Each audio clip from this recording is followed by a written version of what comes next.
જય માતાજી, જય નારાયણ મિત્રો, સ્વાગત છે આપનું આપની ચેનલ લખન આરાધની અંદર. અને આજે આપણે એક ભજન રામદેવપીર મહારાજ પીરને પુકારે મુજા ભાઈ આપણા સબસ્ક્રાઈબરની ખૂબ સરસ ફરમાઈશ વિડીયો બનાવું અને બધાને વિડીયો શીખવાનો મોકો મળે ભજન એટલે એમની ફરમાઈશ ઉપર આપણે આજે આ ભજન લઈ લઈએ. રાગ દેશમાં ભજન છે. આપણે ભજનની સાખી પણ લઈ લઈશું અને ભજનને આપણે બે નોટેશન થી ગાવાના છે. એક તો 4 સફેદ થી અને એક એના પંચમ થી. કારણ કે મીઠાશ એની પંચમ થી આવે. આ ભજનની મીઠાશ અહીંથી વધારે આવે. પણ આપણે બંનેથી એક અંતરું અને એક મુખડું આમાં લઈ લઈએ, એક મુખડું અને એક અંતરું આમાં લઈ લઈએ એટલે તમને બંને સુરોની ખબર પડી જાય. એટલે આપણે બંને સ્કેલેથી આપણે વગાડવાની છે. અને અત્યારે મિત્રો વગાડું છું 4 સફેદ થી. પછી પંચમ થી જે મીઠાશ આવે, કારણ કે આ ભજન છે એ પંચમનું છે, પણ શૈલેષ મહારાજે આને 4 સફેદ થી પણ ગાયેલું છે, 4 કાળી થી પણ ગાયેલું છે. એટલે આપણે મોસ્ટ ઓફ વિડીયો જાજા આપણે 4 સફેદ થી બનાવીએ છીએ. એટલે 4 સફેદ થી આપણે પેલા ભજનની શરૂઆત કરીએ. સાખીનું બંધારણ આપણે 4 સફેદ થી કરીએ. આ ભજનના નોટેશન મારા કમ્યુનિટી બોક્સની અંદર હશે. ચેનલની અંદર મારે પોસ્ટ મૂકેલી છે, એમાં ફોટો હશે, એક ભજનનું મુખડું અને એક અંતરાનો. જો તમને ખબર ન પડે તો ત્યાંથી જોઈ લેજો. સાખીનું બંધારણ કરીએ રાગ દેશની અંદર, આનો પણ મેં વિડીયો મૂકેલો છે. જો દેશની અંદર તમને સાખીનું બંધારણ કરતા ન આવડતું હોય તો જોઈ લેજો. ભજનની શરૂઆત કરીએ.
અત્યાર સુધી જે ગાતા હતા આપણે ભજન એ નીચું પડતું હતું સ્કેલ પ્રમાણે.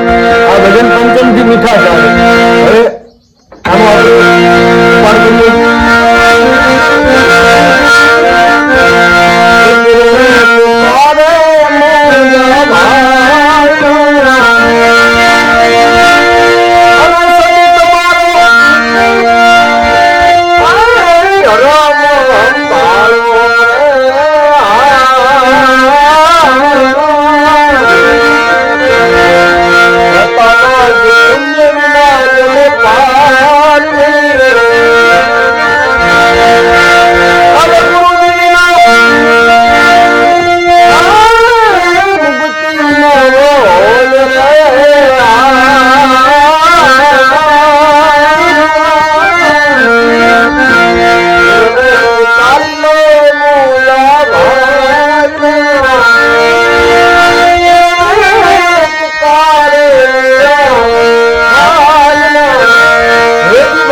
આપણે આપણે ચાર સફેદ થી પણ ગાયું છે, પંચમ થી પણ ગાયું છે.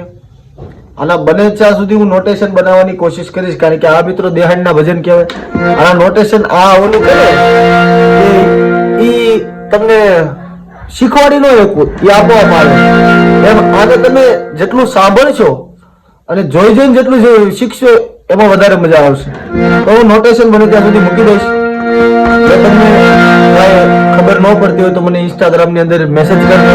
હું તમને પ્રાઇવેટમાં પણ નોટેશન કે જે કાંઈ તમારે જરૂર હોય હું તમને આપીશ. ભજન શીખવાનો પ્રયાસ કરજો. અને આપણી ચેનલને હજી સુધી તમે લાઈક, શેર અને સબસ્ક્રાઇબ ન કરો તો ફટાફટ કરી લેજો. જય માતાજી, જય નારાયણ.